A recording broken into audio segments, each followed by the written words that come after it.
Good evening, everyone. I'm Laura Foley, your host with the She Reads podcast series. And today we have Miss Dana Rushing with her book, Another View from the Far Side. And Dana is a retired hospital administrator. Before retiring, she opened and managed Cornell Institute for Rehabilitation Medicine in South Florida. It is a 36-bed comprehensive inpatient rehab hospital and 8 outpatient physical occupational speech therapy clinics. After retiring, Dana lived in Seattle for a year to be near her daughter. She then moved to Hill Country of Texas. After 5 years of living in Horseshoe Bay, she moved to Austin 10 months ago. During her retirement, she has written 3 books, contributed to a local newspaper, and maintains a blog. Dana has served on several nonprofit boards and was elected to several positions in the Democratic Party. To view any of Dana's blogs, please go to Dana, D-A-N-A, Rushing, R-U-S-H-I-N-G, .blogspot.com to view all of her blogs, and those are all lowercase letters. But definitely you want to check out what she has to say and what she's written, because she is a phenomenal writer. So let's all welcome her. Thank you. Thank you. I appreciate that. And I pronounced my name Dana, by the way. Dana, okay. I apologize because I've known a couple of Danas, so I guess it just slipped in my head. But now tell us a little bit about your book. Well, it's a book of essays and on different topics, like interesting people that I've met along the way, some of my adventures, politics, because that's definitely an interest of mine. And that's pretty much it. This is the book. It's about 300 pages long, and some of them, I did a column in the newspaper in Horseshoe Bay for about a year. And so a lot of those columns are in there too, and they're just informational type of essays or articles. But I actually have 4 books because my most recent book is Heartbreak at Age 8. It is a children's book, and it came out just a few weeks ago. So this is that book. Oh, it's that's actually wonderful. a true, Congratulations. It's a true story. It's my grandson who's age 8. And his girlfriend broke up with him, and he was just heartbroken. So it's just kind of a guide to say, it's going to be okay. This is one of many probably, and people come and go in your life, and you'll still be surrounded by the people that love you, your parents, your grandparents, your friends. So It'll be fine. Yeah. So. And I really believe that's such an important thing to write about that I don't believe anybody's written about, because I do work with 4 and 5-year-olds, and one of the kids in my class, he's 5, and he's the first one when someone falls down, he picks them up. He's always hugging them. He'll give them a kiss. He's very affectionate, and some of my kids are not, so they kind of back away. And he's taken a shine to one girl who one day gives him the time of day, and for the next 10 days will not give him any time of day. And when she doesn't, he comes to me sobbing. Yes. Alex isn't my best friend anymore. She doesn't love me. And he's so upset. And I talked to his dad. I said, I hope that like when he's in his 30s, he's as compassionate and caring as he is now. It shows that they have a sensitive soul, and that's a good thing. Yeah. But it's hard to see them hurt. Hard to see them in pain. So you want to protect them all the time. That's just part of life. That is true, especially when it's, your own, like part of your own family. Exactly. Yeah. I want to go shake her and go, what's wrong with you? Yeah. Because not all men are this nice. So when you get older, you're going to be really wishing he was, you knew where he lived. That's right. Now, what do you hope to achieve by writing these essays? Well, I actually am compelled. It's not like I think, I'm going to write a book. I just feel compelled about getting my thoughts and feelings and opinions on paper. And it actually, even though I think, a lot of my friends don't even read my stuff, but even if they never read it, I feel better by writing it. And the first book that I wrote, it had a lot of my childhood stuff in it, which was not a pleasant time in my life, but that was cathartic. to write that. And it's like, okay, I've written about it. I lived through it. I had a happy adulthood, and life is good, And so if somebody finds inspiration from that, knowing that, you can survive, an abusive childhood and move on, then that's a good thing. But that's Yes.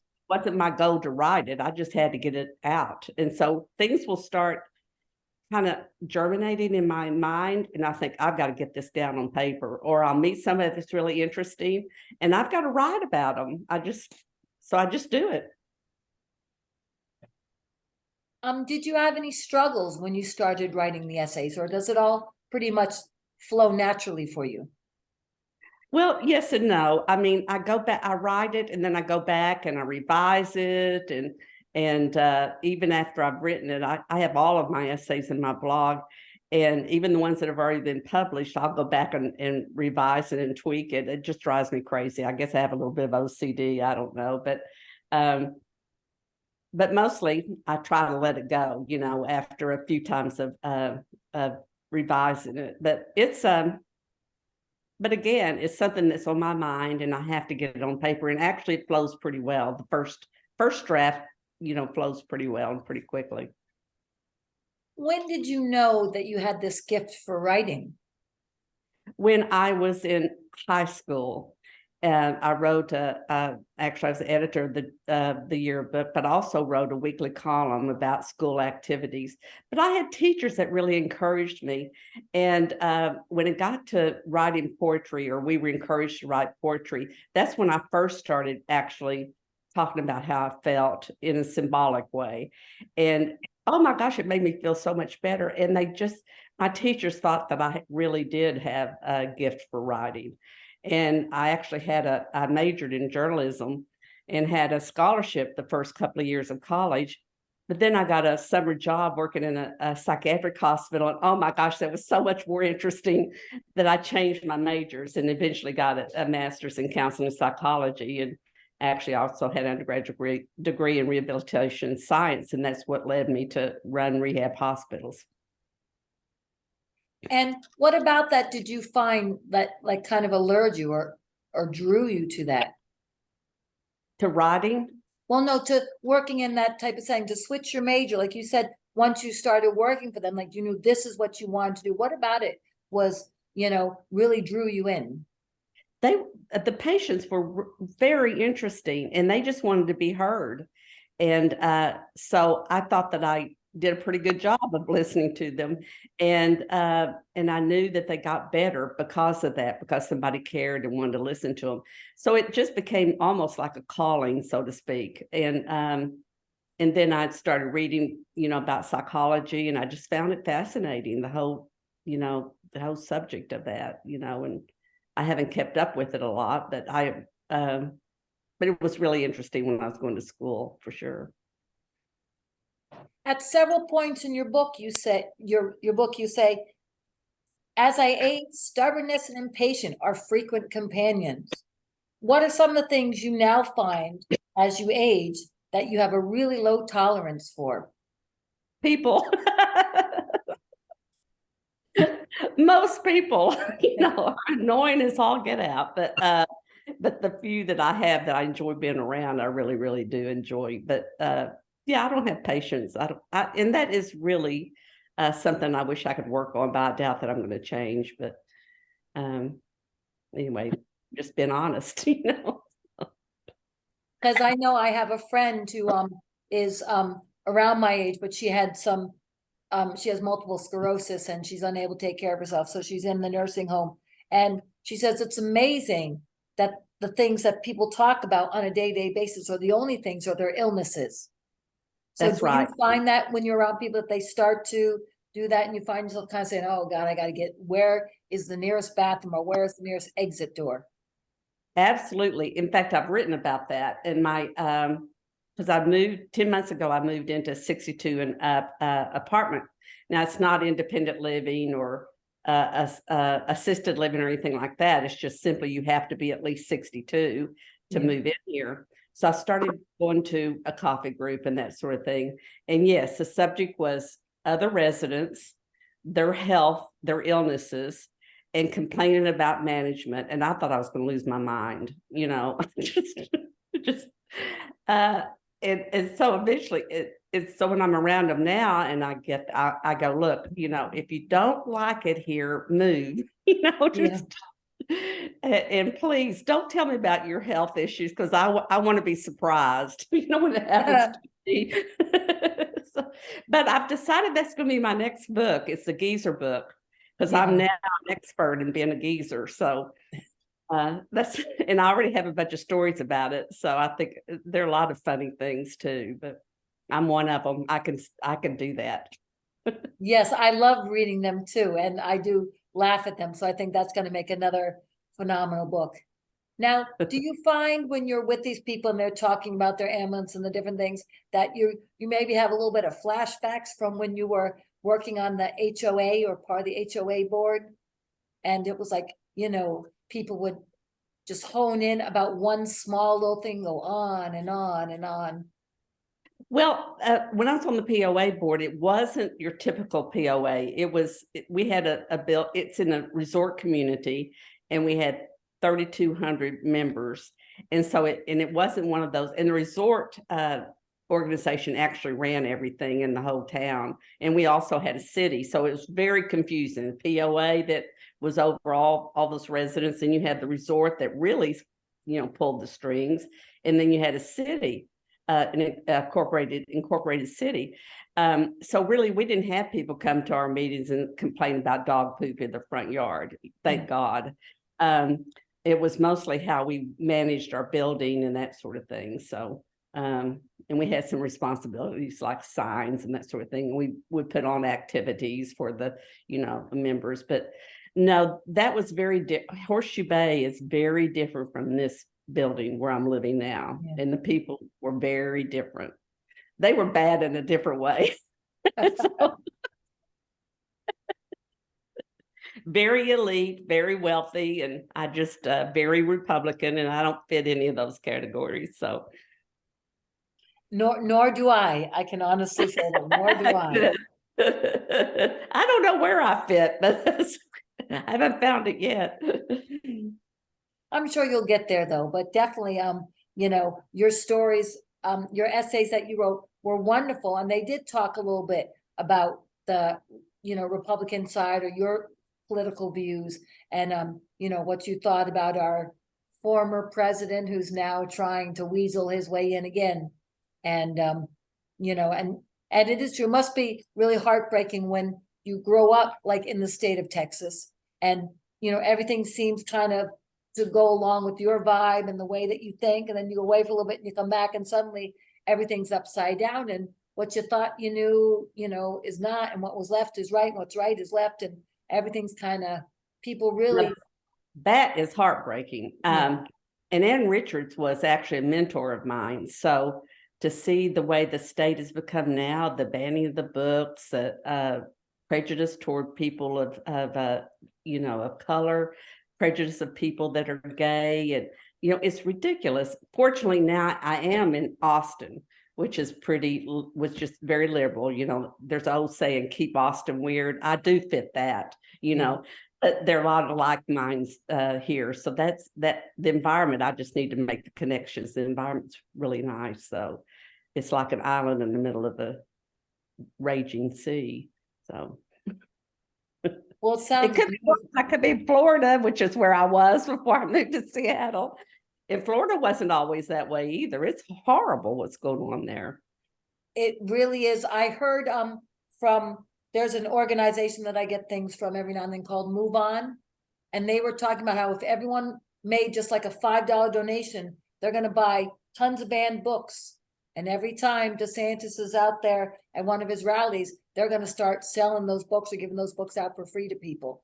I did not know that. I love that. Yeah, and I thought this is awesome. They're going to carry a little wagon around, kind of like the Riff Mobile, when we were kids, and pass out books to people, at his rallies when he's saying, don't read this, don't do this, They're going to be handing out Toni Morrison books and things of such. So Good, good, good. Well, actually, yeah. before I left Horseshoe Bay, my last little goodbye gift was I organized 3 little free libraries in different places. I got somebody to build them, and I got raised the money for them and put them in different places. So I put in a bunch of banned books in each of those three little free libraries, and I'm sure a lot of people were upset about that, but I don't care. They're good books. I mean, you read the list of what's been banned, they're excellent books. Yeah, they really are. So, well, it's a good way to leave your mark, you know. and I hear they're still standing, so that's good. See, so maybe somebody's taken the books and they've read them. Yeah, that'd be good. One thing you talked a bit about in your essays was your grandson, Jack. Tell us a little bit about him, because he seems really close to your heart. Oh, his name is Patrick, but the one about autism, Yes. I named him Jack because the family objected to me using his name. I guess there's a stigma, and actually that was when he was younger, when he was diagnosed with that. But he definitely is probably ADHD. But his mind, that's what I put in this book, Heartbreak at age 8. I made a little. His mind must go 100 miles an hour. He's just a joy to be around, and very bright, and talks about stuff you're going, where did you get that? So yeah, I feel very close to him. He's a handful. Let's hope he survives, being a teenager. That's going to be really interesting. So then what was it like for you, or maybe it was a great relief, when the educators, were confident that he no longer had autism? What was it? What's the question? What was it like for you, like personally, when the educators finally came up and said, we're confident now he no longer has autism? What did I feel about that? Yes. Oh, well, it would be okay if he has it. It's just a diagnosis. That's not who he is. Correct. So it was okay. And he's doing grade level work, and seems to be able to focus okay, and only has a few meltdowns here and there. So he is he's very unique, but I think it's because of the things he comes up with and the plans he has, and it's just going 90 miles an hour. So he's a joy to be around, I think. Well, it sounds like maybe writing more stories about him too would be a phenomenal read too, as he gets older, like a little series, I don't know, maybe a little series of books, because you have the first one, Heartbreak at 8, and then as he, moves along, I'm sure there's going to be other memento things that he'll do that, you could write Well, about. he took the book to school, and he thinks he's famous now, because I did use his real name in this book. The girl that broke his heart, I used another name for her, not the real name, but he just thinks that's really cool. So I might do that. I don't know. We'll see. I'm sure he'll give me plenty of material. Let's put it that way. Many of your friends would say that you're a daredevil, a woman who seems self-assured and has no fears. Do you believe that to be true? And who instilled that fearlessness in you? I don't know that anybody instilled, maybe I was just born that way, but I had to learn to be on my own. And I lived in a very small town, and I could hardly wait to get out of there and experience the world. And books were my best friend. I read all the time. So that's probably what did it, and it instilled a wanderlust. So I had to go out there and experience everything I could, and that's what I did. Like I said, I've had a happy adulthood. Yes. So What was it like for you when you went back later to your town to find that, like, your town and the churches and everything no longer existed? They were kind of combined with I believe another town, you said? Well, they moved. It was a community around the petroleum company, Phillips Petroleum Company, and we all lived in company houses. All of our fathers worked for Phillips, and we all went to the. I still have friends with people that I grew up with, and to go back there with everything leveled off, it was very sad. I remember crying when my dad drove by where our house used to stand and there was nothing there. It was weird. It's like having your part of your heart taken out, because that's where you grew up. That's what you knew really well. And the friendships that you formed and that sort of thing. Of course, when you leave town and you graduate from college, high school and all that, you do go on and live your life, but you still have your memories, and now we can't even see any evidence of it. It's all gone. It's almost like it got nuked. Yeah. That must have been very hard, to say the least. It was. Yeah. And we all share that. We all are sad about that, because we still have a website, and we still have reunions in the nearby town. And I had lunch the other day with girls that I grew up with. I call them girls. We're old women now. But it was it's wonderful having those connections, though, I have to say. And they don't annoy me. Because I'm sure they can relate. Yeah. Explain what it was like growing up where your father was a leader at church, but the devil at home. And how did this impact your view of religion? Well, I don't believe in organized religion at all, because I remember when I was 6 years old sitting in church thinking, this is not, no, I don't believe any of this. And it really set the stage for me not to be religious in any way, especially organized religion. Is there a possibility that there is something out there greater than us? Yes, absolutely, that's a possibility. I hope that's true. But do I think about it very much? No. Do I go to church? No, not at all. And even if I didn't already feel that way, the way Christianity has been perverted in the last few years, and the people who say they're Christians and what they're doing, I mean, like supporting Trump, like saying horrible things about people who are trying to come to this country for a better life, what they say about gay people, when I have read the Bible. I know Jesus was very inclusive. So where did they miss that? So that's very hard. I really don't even want to be around people like that, actually. So they really annoy me. So. Well, why do you think it is that so many Americans turn a blind eye to the growing problem at our borders and the fact that there are children in cages? What do I think about that? Yeah, like that. I mean, because I think you and I are on the same page about how horrific that is, but yet amazing how people don't want to discuss it, or they want to change the subject, or to say, oh, well, we shouldn't let them in because they're just here to take our jobs. They're here to, get free food or, free assistance. And they're not really looking at what the horrificness of their situation, the people that are there. Well, I think it's horrible. And again, don't tell me you're Christian or pro-life and be against people trying to come to this country for a better life, because we would do the same thing if we were in that situation. And we created that situation because of our need for illegal drugs. Yeah. And so that the drug gangs in those countries that are preying on those people. So of course they're coming back, they want to come to this country to get out of that. And we do need them. Where did they get that they're coming to steal our jobs? We have all these job openings.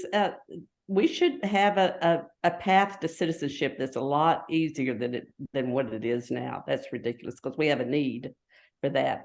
But yes, for somebody to tell me they're pro-life, but they're okay with children being locked in cages, or they're okay with guns going into schools and killing children. I don't tell me you're pro-life.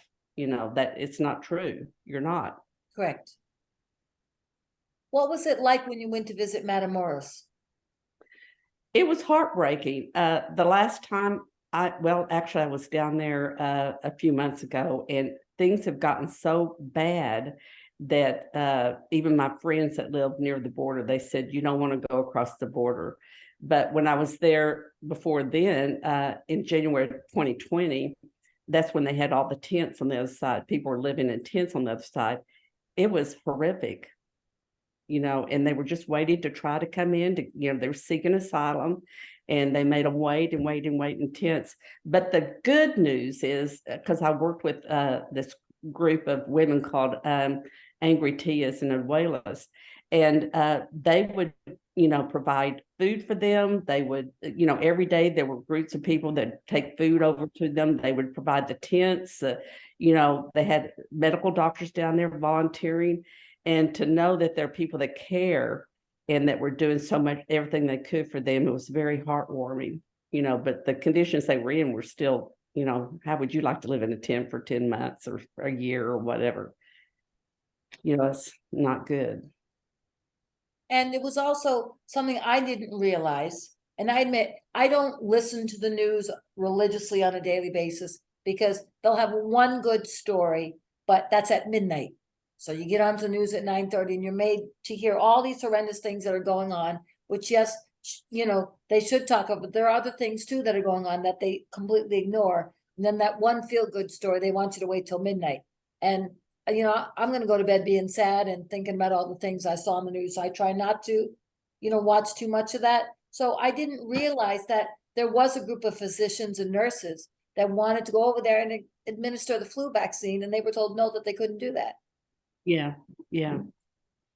Well, they wouldn't even give them the medication for that. But there are doctors on the other side of the border that administer to people that are at the border waiting to come through. And there's the Catholic Charities down there. It's a very strong group too. And once they do get through, they process them through the court system, and then the Catholic Charities will give them some, to get processed, you have to identify a family in this country that will see you, and then you're put on the bus unless Abbott decides to send you to New York City or something, or DeSantis decides to send you to, I don't know where he sent them. Anyway, some crazy place. They are sent on their way with at least basic food and diapers and that sort of thing. But to see people lined up, both at Catholic Charities and into the bus, and know what they've been through, it will break your heart. But they were determined to make it to this country because they wanted a better life, and they were willing to do whatever they could to do that. And that is carrying children, for 1,000 miles, going through, areas where the drug cartels are taking their money and killing them. I mean, they have to be very, very determined, for a better life, but their lives are threatened in the countries that they came from. So what else are they going to do, But anyway, I think we should be a lot more charitable than we are, but at least we have groups that are working with them down there. How did you first find out about groups like the Angry Tias and Abuelas? Oh gosh, how did I? Because now it's been so long. The first time I went down there was 2017.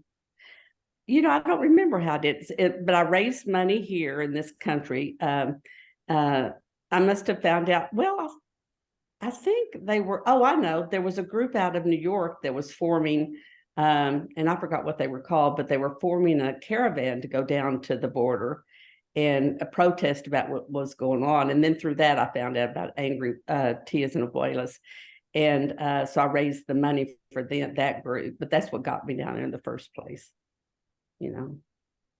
And it must have been very heartbreaking too to see that here there's women at the border who have children, and they know that they're not going to be able to be processed. They've tried everything, and they realize that they're not going to get through, and so they hand their children over to someone to take them, just so their children can maybe possibly have a better life. Can you imagine that? I mean, that's unimaginable. I mean, to give your child to a stranger to come to so that they could have a better life here. And that's the other thing. When all this was going on while Trump was president, and all the horrible things were going on down there, really horrible things, putting them in cages and that sort of thing, my daughter reached out to the Children's Protective Services in Texas and said, I will adopt a couple of children, give them to me. And she was told no. And I don't know the reason, I don't know. It's my understanding that DeVos, who was Secretary of Education at the time, got a lot of those children and put them in foster care and that sort of thing. It's kind of fuzzy what's happened to a lot of them. They can't even trace them back to their parents now. A lot of them, I mean, I know in the Biden administration they've tried, but some of them are not traceable. So that's horrible.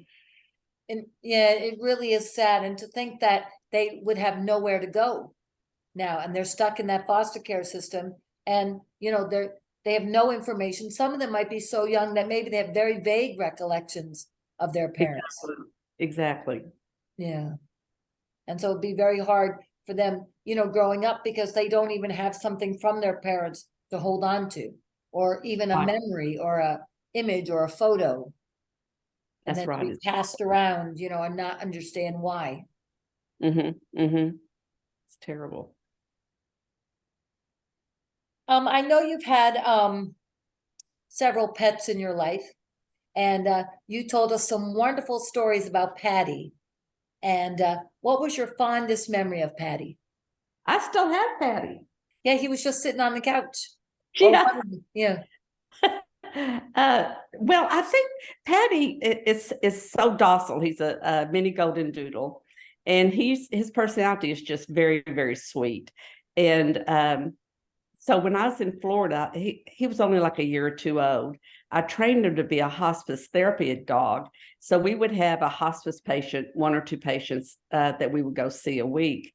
And he would just jump up in the bed with them, and they might be in a semi-coma, but his hair feels like cotton candy. So they'd start petting him, and then they'd start talking about their beloved dogs that they grew up with. I mean, it would break your heart. Yeah. I mean, it was, and I thought, oh my God, if there is a God, he brought them to that person, so they could have a moment of pleasure and good memories and that sort of thing. So, and then when a woman died that was my age, she had MS and was in really pretty bad shape. And we became very, very close. When she died, I just couldn't do it anymore. It was just the loss. It was really rough, but I'm glad that we did it for a while. Yeah, because Patty was so beautiful sitting next to you on the couch with the big brown eyes and the white fluffy fur and the brown nose. He looked very cute. Yes. Oh, really? I didn't. He was. Yeah, he was sitting right next to you, kind of looking at the camera, and I thought, oh, he's so cute. I didn't know that. Yeah, he's a very beautiful dog. Velcro, he just has Yeah. to be. But on the other hand, he'd go to anybody. He's just so he would if somebody said, "Come here, Patty," he'd go, "Okay, you got a treat. I'm your best friend now. I'm ready to go." Yeah. What did success look like for you in your 20s? What does success look like? Yes, like what was your thought or your image of what success should be when you were like in your 20s? A Maltese dog and a Mercedes. In my 20s, I have 3 degrees, and I didn't have any help, and I usually worked nights or evenings and went to school during the day. So it was really tough, and a woman, as makes even less. So it was rough, and I just remember, and it took me, a number of years to get all those degrees, and I could just remember being in my old beat up car once. It looked like an old NARC car, if you remember what those look like. Yeah. But it worked. And I remember, I think I was stopped alongside, I think my battery went out or what. And this woman went by, and she had this, she was in a Mercedes, and this white little Maltese had his head out the door with the wind going back like that. And I thought, that's what I want. And I did get it. But yes, no, I was just very I figured if I was going to make it in this world, I needed to have, a good education. And that was I think I finished my last degree when I was around 27. And so that was my 20s for you. And I didn't even get married till I was like 28, I think. So, and I had my daughter when I was 29. So what are some words of advice that maybe you could give to people to inspire them? Because, I mean, at that age, you were going to school, 3 majors, and you were working evenings. There was probably no time for sleep. No, in fact, I remember every Christmas when I at least would get off, from school, I'd get sick. And I guess it's because of all the stress and all the hours that I wasn't getting any rest. Um, but I don't know if I can say it. It's just if you really want something in this life, you got to work hard for it. It's my opinion. Nothing was handed to me. So if it's not handed to you, you can still do it. It's just hard work and very stressful, but you'll make it through. And the other thing is, I remember somebody said something to me. I said, oh my, I was probably complaining about how hard it was. And they said, well, one day you're going to be 30. You can either be 30 with an established career and good education, or you can be 30 without any of it. And I thought, well, that's a good point. So, that kind of kept me going. But if you really, see, I enjoyed college, and especially when I started, the psychology courses, I thought they were really interesting. That's the other thing. I also worked on a doctorate, and I wanted to go into jury selection because we learned, how to read body language and that sort of thing. And I got a job that involved travel. So that ended my working on my doctorate. But in my class was Phil McGraw. And he, Dr. Phil. Yes. And he drives a Bentley now. I don't. But he took that idea and ran with it. And, he met Oprah, and she launched him into his career. And I thought, that's not fair, but I had a good time, so that's okay. Yeah, that must have been pretty incredible that, to see him like that, because again, I guess like when I was in high school and college, I never, really thought that, wow, the people I'm gonna go in that I'm in classes with, that they were gonna move on and do something, phenomenal. You never know. We're all just kind of struggling and trying to get through and studying. Yeah. And, Yeah. some are working. And so it's all, wrapped around getting things done. But I never really looked at those people like, yeah, oh, that person's he's gonna be on television one day, or they're gonna be famous, because we were just all hoping, that we were gonna graduate and get through. And yeah, it's just one foot in front of the other, one day at a time, sort of thing. So the art of letting go is a really difficult one. Do you feel you've mastered it? no. I'm still learning. There are a lot of things, I don't still, it's hard to let go. Like if I lost my dog, I don't know if I'd ever get over that. So I can't say that I have learned how to let go. I think when things are really bothering me, I just have to go through the process, and eventually, I'll get over it or let go or whatever. But it's a process, and I don't know that there's an easy way through it. Because in reading, and you make a very good point there, to that, I think on things like that, yes, it would be very hard for anybody to, let go and just get over it and kind of move forward.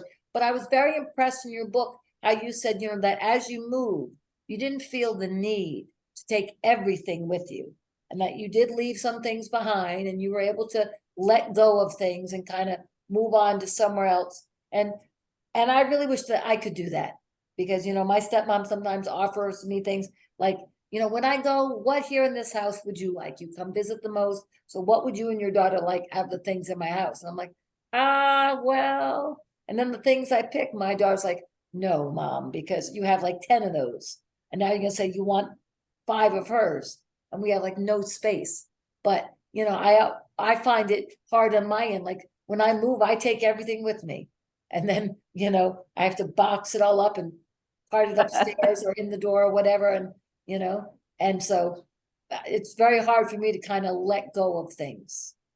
Because I'm like, well, see, letting go of friendships and people, and letting go of stuff.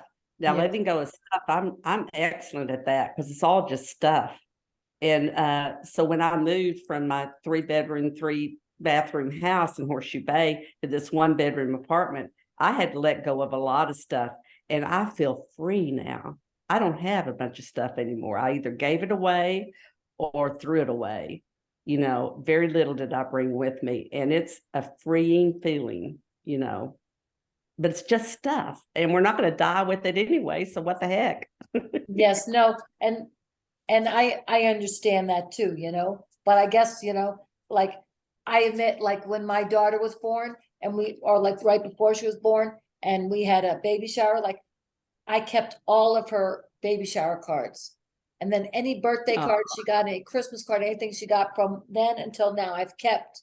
But it was kind of a habit because my mom, when she was alive, we found a box that I had until we had a flood and I lost it. But she had a box of all her old cards and Christmas cards and anything that people had given her. And so for me, I was kind of like, I like that idea. So I kept everything so that one day, my daughter will go through and she'll see every movie we've ever gone to because I have the ticket stub, and she'll see all the Christmas cards and birthday cards and the cards she got when she was a baby. And then, I won't remember necessarily that we went to all those movies, but she will. And we'll talk about it, and then she can decide what she wants to do with it after that. Yeah, yeah. Yeah. Yeah, I think that's nice. That's good. My daughter said she didn't want any of my stuff, so that made it easy. So I guess it was good. I think it's that way for a lot of kids, because even my daughter says the same thing. Like, for us, mom, she's like, we're not, saving our money and putting a down payment on a house. We're not, getting married and, investing in something. She said, because, we're working, but we don't really know where we want to be or where we want to settle down. And we're trying different things. So it's kind of like we're constantly moving. So, we don't need that, piece of furniture that was your great grandfather's, as beautiful as it might be. Yeah. The furniture back then, she says, was too big. Like, where are you possibly going to fit it? And because we're moving and we don't really know where we're going to stay and we want to travel. She's like, we don't need all those things. So eventually I know I'm going to have to get rid of things because she's just not going to want them. Yeah. Yeah. Well. So it's a little bit different than like when we were growing up, I think, and where we kind of held on to everything. But I applaud you for being able to, let go of those things and kind of move forward and, unburden yourself in a sense. Would you like to read any of your geezer stories or any essays that you'd like to share with us? Sure. From the second book of essays, I wrote about geezer dating in 2021.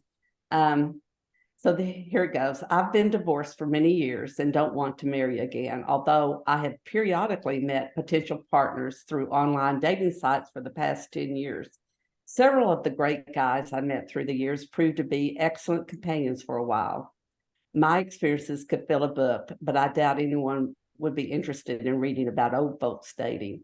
I go through periods when I simply am not in the mood to meet anyone new, and it's primarily because of too many dismal recent experiences I've had when encountering someone for the first time.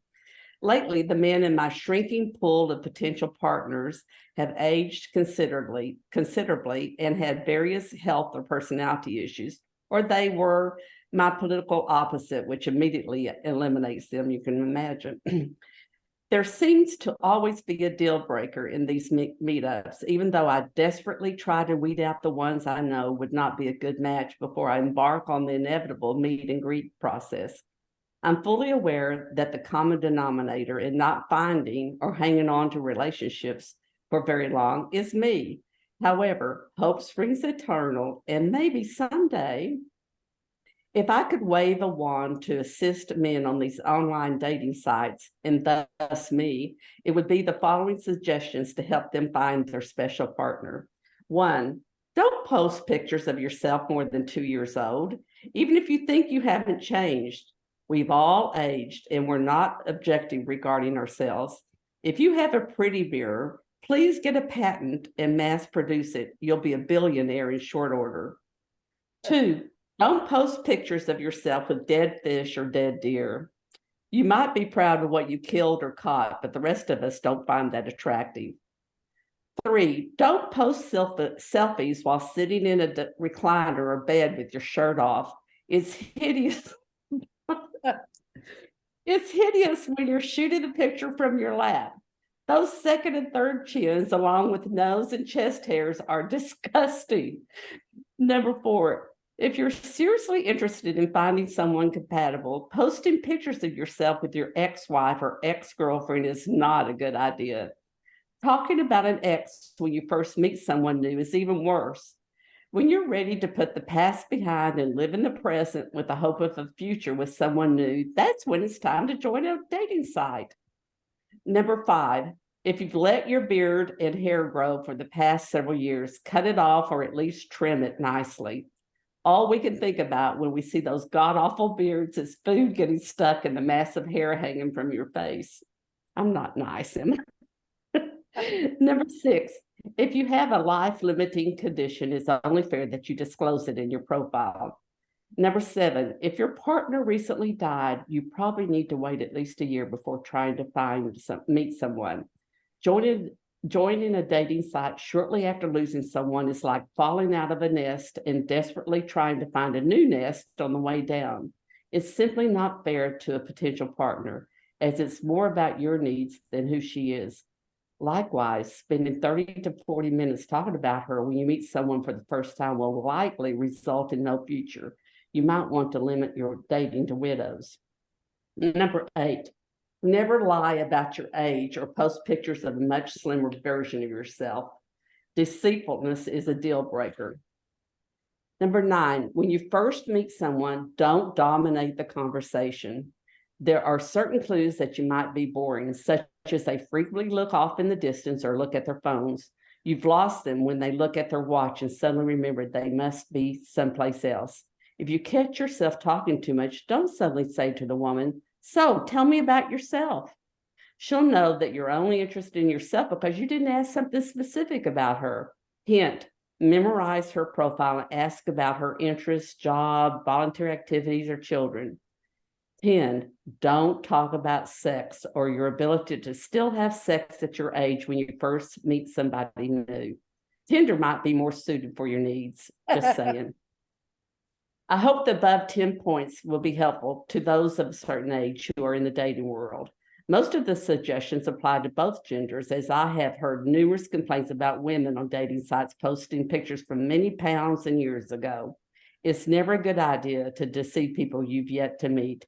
No one is perfect and everyone has baggage, but we should leave our bags in storage. And for those long-term successful relationships, you're incredibly fortunate.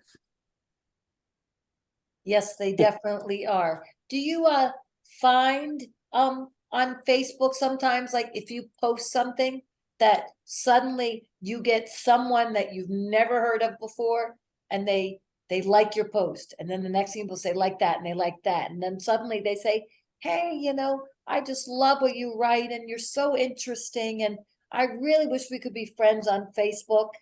And if you check out their Facebook page, like they have no friends to show, no jobs, no schooling, no whatever, but there they are sitting in a chair holding the most beautiful, adorable dog you ever saw. As if that's gonna get you in.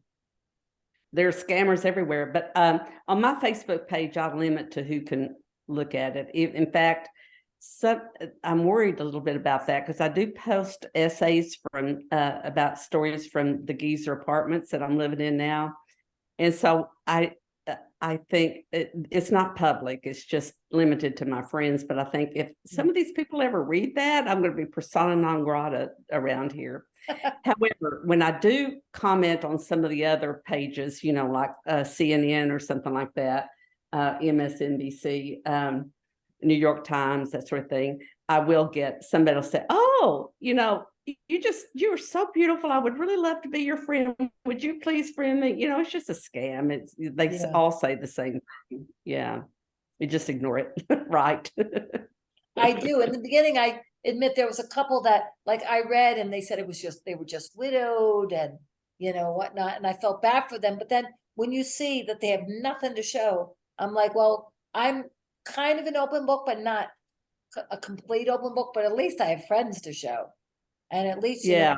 I say where I used to live, so I'm thinking like, and where I went to college, and that's about it. But, still when there's nothing, I'm just like, oh God, here we go again, makes you wonder what they really look like on the other end of things. I don't think we want to know. Oh, definitely. Sometimes I think about them again. No, I don't want to know if you can't really show me, your like true self, and true pictures of yourself, then that makes me, kind of wonder in myself too, like, no, no, thank you. That's all right. Yeah, yeah, I hear you. Um, I had a question for you. Out of all the different places you've traveled to, because you've talked about some amazing places in your book that you've gone to, and the adventures you've had, and some of them have been quite scary, and some of them have been phenomenal. Which one of those has been your favorite? Antarctica. What was it about Antarctica that you loved? Well, I watched years and years ago on PBS. There was a series about Shackleton, and is this Shackleford? Anyway, Shackleton from that he did the excursion in the late 1800s to south to Antarctica to establish the South Pole, and they got stuck and they had to start eating their animals and all that, and so finally he and a couple other people, hiked out of there and finally found somebody, were finally rescued, and then they came back and rescued the others. I thought that was fascinating, so I just had to go there, and I think what was the most phenomenal about that is you would be on one of their little islands, covered with ice and penguins, and by the way, penguins stink. They're cute, but they stink. But and seals, and the silence was unbelievable. And it was like the world that was untouched by humans, was pure. It was just really wonderful. It's my favorite place, and I've been lots of different places. So, and I survived it. So that was a good thing. And from what I remember, you had your red parka with you, and your snow boots and everything, and plenty of water. Yes, I did. And I lost that. I dislocated my hip a couple of years ago on ice. And I had that coat that I have from Antarctica. And I think that probably saved my life. It was 18 degrees and I was flat on my back on top of a lot of ice. Couldn't move. And I was just screaming for help. And finally somebody came. But that coat kept me warm. So, but they had to cut it off when I got in the ambulance. So I don't have that coat anymore. But I certainly have great memories from that place. Yeah, and thank God for those neighbors, though. I mean, who would have thought, the group of boys that lived next door, would hear and would come out and be willing to help. And thank God to the other neighbors that did. Those were just angels. Again, if you believe in all of that, I think that they were just angels. It was just amazing. It was 7:30 in the morning, 18 degrees. We didn't have water. We didn't have electricity. We'd lost all that because of the ice storm. And they heard my cries. I mean, even the ambulance couldn't get up the hill to my house because the roads were so bad. So there were numerous people who saved me. It touches me to even think about it now. Yeah, to me, that was just an incredible situation, and how cold it was, and how 7:30 in the morning, on cold days like that, not everybody wants to rouse themselves out of bed. So, thank God, that people were there and they helped you, and Absolutely. were able to get you. Yeah. And they stayed out there in that cold weather till the ambulance. It took a while for actually the fire department had to come because the ambulance couldn't make up the hill. So they came, and the first thing they asked me was, and I was in lots of pain. They said, "So we're going to give you something for pain. Is that okay?" And I said, "Hell yeah! I'm a girl from the '60s. I love that stuff." And it was just, it took away the pain. That's for sure. That was good. Yeah. Is there any place you haven't been to that you would still like to visit? Yeah, probably New Zealand. I'd like to go there, and maybe Japan. I haven't been to Asia at all, but I doubt. No, I've traveled so much that I don't have that in me anymore to want you to go different. Besides, I'd have to leave Patty. I'm not going to leave Patty. Yeah. So that's probably it. I've probably done all the traveling I'm going to do. And I know that you talked also in your book about how you spent a year in South Africa. What was that like? I lived in South Africa. That was a great experience. I mean, we also had we lived in outside of Johannesburg. But we had a cabin also in Kruger National Park. And I'd never even dreamed that I'd be around living amongst wild animals.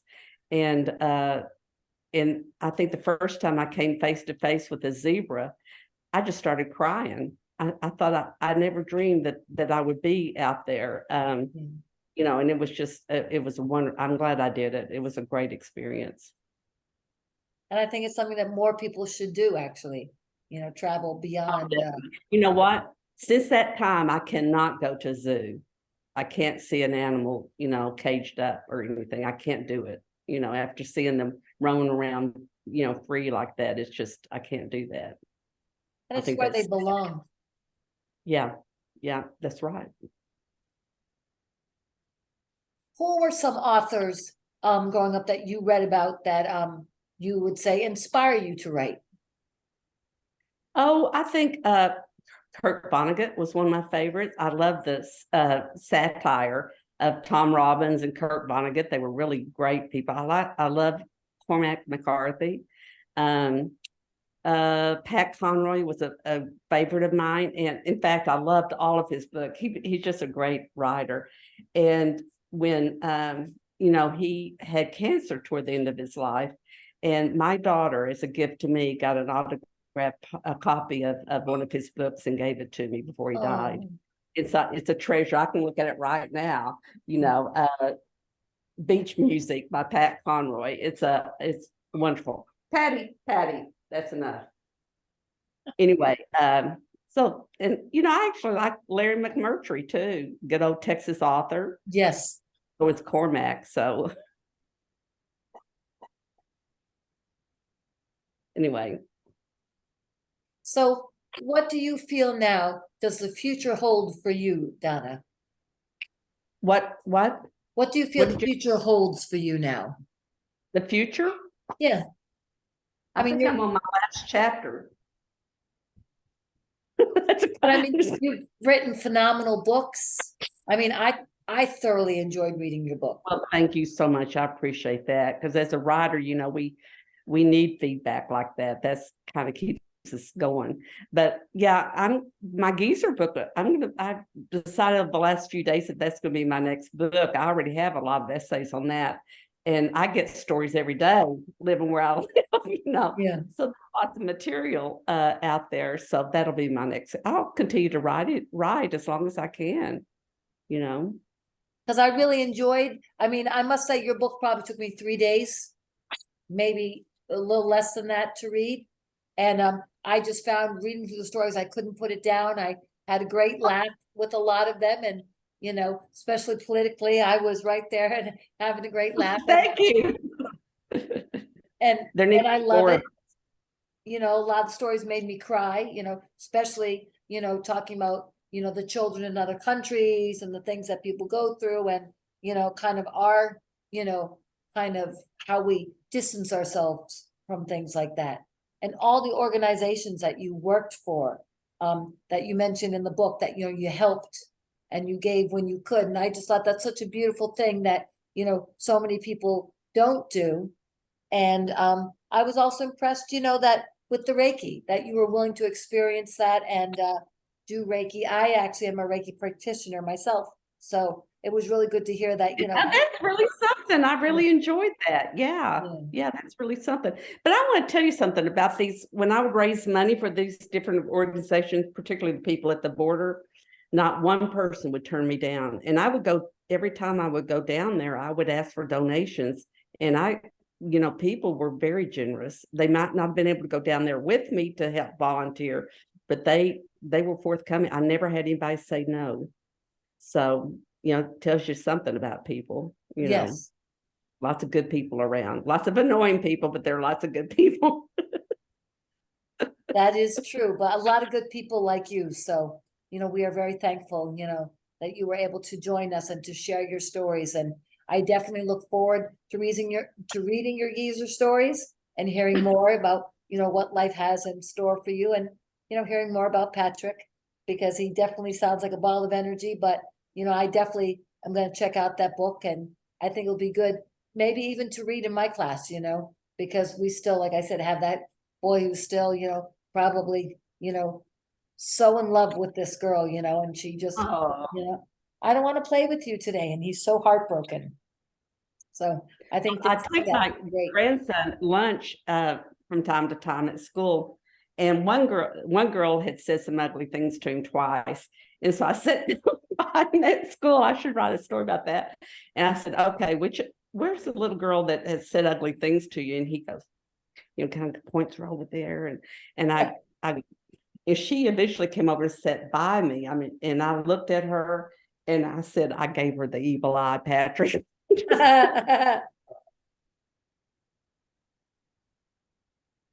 But of course, I wanted to say, "Don't you ever say ugly things to my grandson again." But I didn't. I just gave him the evil eye. So he appreciated it. So he thinks you're one cool grandma now. I need a T-shirt saying, "Don't mess with my grandkids because you'll have to mess with me." So Yes, to deal with me. that would make a great shirt, to say the least. Yeah. But thank you so much for having me on, and thank you for reading my material. I appreciate that. Yeah, it was really good. I'll tell you, I really loved it. And I was reading some of it to my daughter, and I was just like, wow, this is just so great. And, I could relate to a lot of different things that you wrote about. And, again, with like the Reiki and the helping in other organizations, it's something, I've always been felt called to do, and I love to do myself. So Oh, good, a lot of that good. was really good. And again, the beginning of the book, as soon as I started reading about like the Stepford wives, and when you went in about the man child, I was like, oh, I know I'm gonna love this book.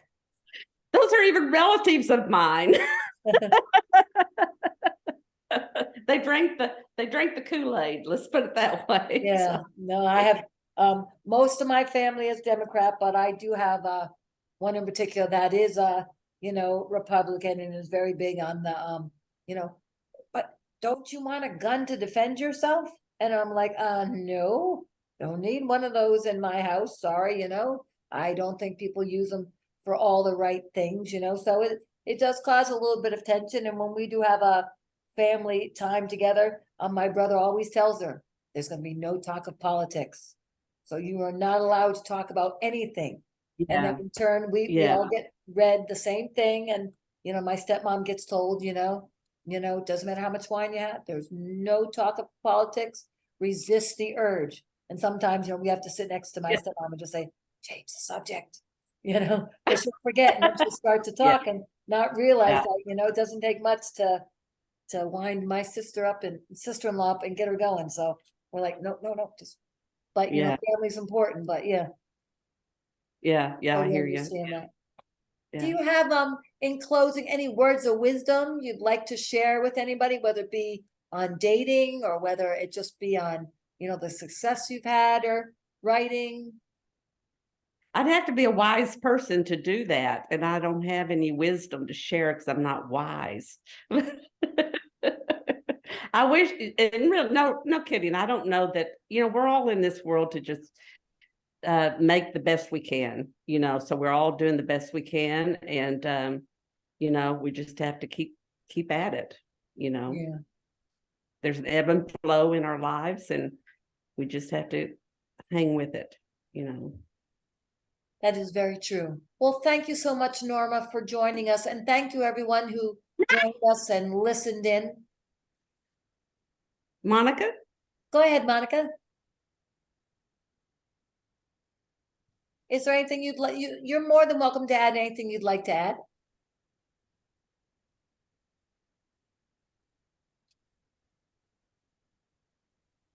All right, well, but thank you though, Monica, for joining us. It was lovely to have you. Thank you, Harold, for joining us, and Norma for joining us too, and for I listening in. Norma. Okay, thank you very much. Thank you, and please join us on June the 8th as we're having Ivy and her friends joining us, and they are doing their book Transitioning to the Other Side, Coping with Loss, Volume 2. So that will be another great read, and a bunch of authors that have come together to write that book. So again, same time, 7 p.m. Eastern time, but we look forward to seeing you. And thank you very much, everyone, for joining She Reads. It was a pleasure having you. Take care. Bye-bye. Take care.